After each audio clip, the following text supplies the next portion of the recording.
Experts reveal the risk of Polaris Dawn's landmark mission. This is by Simonetta Di Peppa on the Conversation.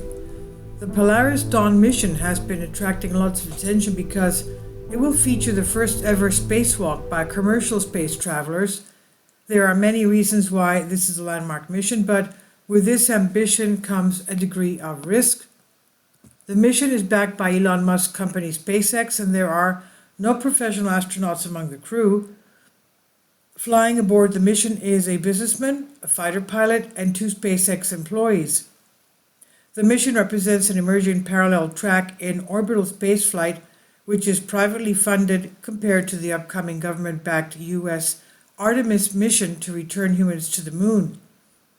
The 4 crew members of Polaris Dawn are currently scheduled to launch in a SpaceX Crew Dragon capsule from Florida's Kennedy Space Center on Wednesday, August 28, that's today of course, and during the 5-day mission, they will travel further from Earth than any humans have been since the Apollo missions, heading up to 1,400 kilometers in altitude.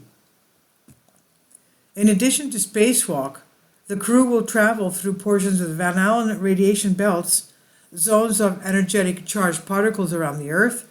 This will allow them to carry out tests aimed at understanding the effects of space radiation on human health. Other experiments include one related to how the eyes and vision system respond in microgravity.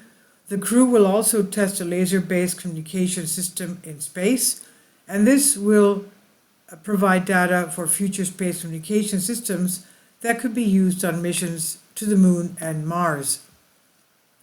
The spacecraft's commander is Jared Isaacman, an American businessman who is flying on a commercial SpaceX mission for the second time.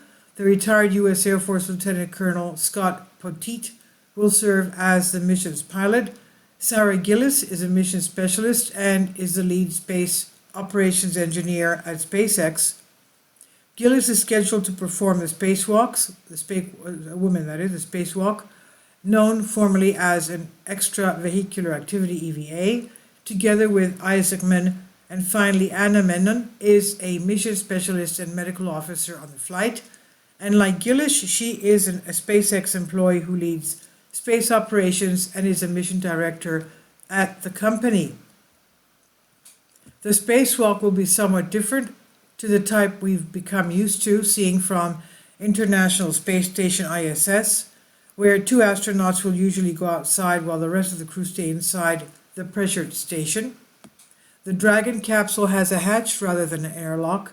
This means that the spacecraft's whole interior will have to be depressurized and exposed to the vacuum of space when Isaacman and Gills exit through the hatch to carry out their spacewalk 700 kilometers above the Earth. That's 435 miles above the Earth.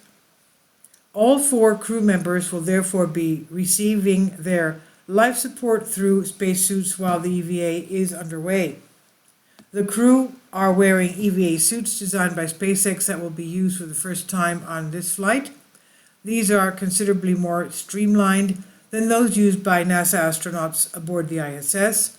The design of the older NASA suits, called the Extravehicular Mobility Unit, has stayed much the same for more than 40 years. However, the bulkiness of NASA suits is in part because they have a life support system incorporated into the backpack. By contrast, during the spacewalk, Isaacman and Gillis will receive life support to their suits through long tubes called umbilicals, which are attached to the capsule. Ambitious objectives. The significance of the Polaris Dawn EVA can't be understated. Spacewalks have been reserved for government-backed space travelers since Alexei Leonov became the first human to step outside a space capsule on the Soviet Vostok 2 mission in 1965. The first spacewalk by an all-commercial crew is a key moment in the history of spaceflight. The ambitious objectives of this mission, however, do also make it somewhat dangerous. While all the crew members are extremely capable and have been well trained for this mission, there are no professional astronauts aboard to advise. It's also the first space flight for 3 of the 4 crew members. Having said all this, Polaris Dawn is an inspiring endeavor. It's common these days to hear criticism of space flight along the lines of, instead of going to space, why don't rich people give away some of their money to those in need on Earth?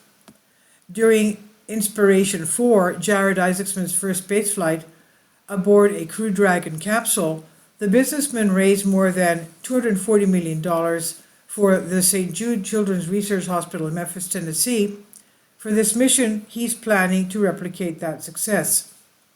The Polaris Dawn website allows internet users to donate to the St. Jude's Children's Research Hospital with the goal of improving the detection and treatment of childhood cancer around the globe.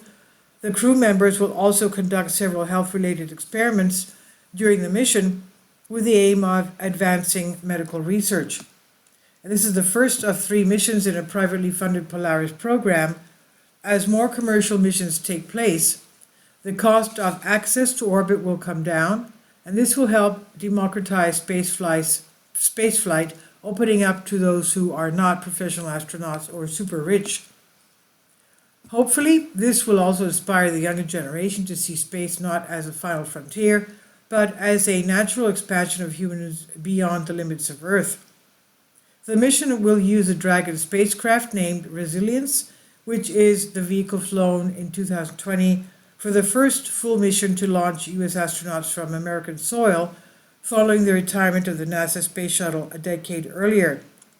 The connection between the achievements of the past and the amazing results of the present is the most intriguing part of the story here. At least that's how I see it as a child of the Apollo era, and apparently now as a member of the Artemis generation. This is from the conversation here under Creative Commons by Simonetta Di Pippo, Director of Space Economy Evolution Lab, Bocconi University, on Science Alert. Please leave your comments and thank you for your support. Please support my Patreon account.